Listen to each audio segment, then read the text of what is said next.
Assalamualaikum warahmatullahi wabarakatuh. Saya Mary Sartika dengan NPM 2275564 kelas 4B Akuntansi Perpajakan. Saya di sini akan menjelaskan apa itu akuntansi panen kelapa sawit dan akuntansi produksi kelapa sawit. Akuntansi panen kelapa sawit, panen adalah pemotongan tandan buah dari pohon sampai dengan pengangkutan ke pabrik yang meliputi kegiatan pemotongan tandan buah segar, pengutipan brondolan, pemotongan pelepah, pengangkutan hasil ke TPH, dan pengangkutan hasil ke pabrik. Secara umum, kelapa sawit dapat dipanen pada umur 3,5 tahun dari masa penanaman, tergantung mutu perawatan yang diberikan dan jenis varietas yang ditanam. Pemanenan yang terlalu muda mengakibatkan sedikitnya kelapa sawit yang dihasilkan, dan pemanenan terlalu tua akan menyebabkan buah akan segera membusuk. Selanjutnya adalah sistem panen. Standar panen yang digunakan antara satu perusahaan dan perusahaan lain kemungkinan berbeda. Tandan buah matang minimal harus memiliki 5 brondolan di piringan pertandan buah siap dipanen. Pelepah yang ditunas dipotong 3 bagian dan disusun rapi pada gewanangan mati. TBS dan brondolan disusun rapi di TPH untuk pengangkutan ke pabrik. Tangkai buah dipotong menyerupai huruf V. Selanjutnya yaitu prosedur pemanenan. Yang pertama ada perontokan, yang kedua ada pengangkutan, yang ketiga ada penggilingan, yang keempat ada ekstraksi, dan kelima adalah pemurnian. Selanjutnya yaitu identifikasi biaya panen yang terdiri dari biaya tenaga kerja, biaya transportasi, biaya peralatan panen, biaya perlengkapan panen, dan biaya perawatan TM. Akuntansi panen, semua biaya yang terkait dengan proses panen dibebankan pada periode berjalan.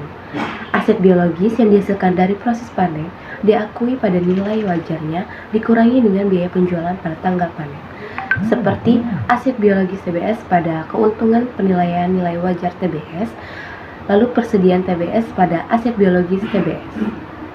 Jurnal proses produksi, pengumpulan biaya produksi, yaitu BDP biaya bahan baku pada persediaan TBS, BDP biaya tenaga kerja langsung pada KSM Bank, BDP biaya bahan penolong pada persediaan bahan penolong, BDP BOP pada persediaan OP, dan lain-lain. Selanjutnya adalah materi akuntansi produksi kelapa sawit. Akuntansi produksi kelapa sawit bertujuan mengumpulkan seluruh biaya yang dikeluarkan dan selama proses produksi untuk memberikan informasi yang relevan dan andal tentang harga pokok produksi di setiap tahap proses produksi. Akuntansi produksi kelapa sawit mengikuti alur akuntansi biaya proses. Seluruh biaya yang dikeluarkan selama proses produksi diklarifikasi menjadi 4, yaitu biaya bahan baku atau TBS, biaya tenaga kerja langsung atau upah, biaya bahan penolong, dan biaya overhead pabrik.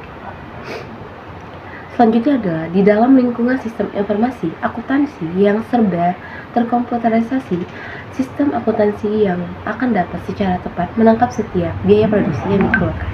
Adapun jurnal produksi, yaitu pengumpulan biaya produksi, BDP biaya bahan baku pada persediaan TBS, BDP biaya tenaga kerja langsung pada KSM Bank, BDP biaya bahan penolong pada persediaan bahan penolong, BDP BOP dan pada persediaan OP, dan lain-lain.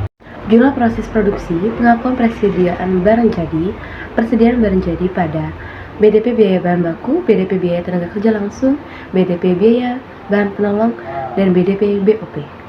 Pengakuan persediaan dalam proses akhir tahun, persediaan barang dalam proses pada BDP biaya bahan baku, BDP biaya tenaga kerja langsung, BDP biaya bahan penolong, dan BDP BOP.